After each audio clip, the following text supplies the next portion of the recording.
Pandian store சீரியலில் today எபிசோடில் நம்ம மாறி இருந்துட்டு குமார் வந்து ஜெயிலுக்கு போயிட்டா என்னாலலாம் தாங்கிக்க முடியாது அப்படின்னு சொல்லிட்டு நேராக பாண்டியனை தேடி போகிறாங்க.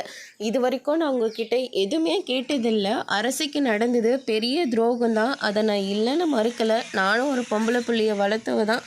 அவகிட்ட நான் கெஞ்சி பார்த்தேன், எப்படியாவது உங்கள் வீட்டில் பேசி இந்த கேஸை மட்டும் வாபஸ் வாங்க சொன்னேன். ஆனால் எங்கள் வீட்டாளுங்க கிட்ட என்னாலலாம் பேச முடியாதுன்னு ராஜி மூஞ்சில் அடித்த மாதிரி சொல்லிட்டா. எனக்கு ரொம்பவே கஷ்டமாக போயிடுச்சு. அண்ணன், உங்களை என் அண்ணனாக நினச்சி கேட்குறேன், என் பையனை விட்டுருங்க. எங்கள் பையன் இனிமேல் அரசி விஷயத்தில் தலையிட மாட்டான். அவன் செஞ்ச தப்பு எல்லாத்தையும் உணர ஆரம்பிச்சிட்டான்.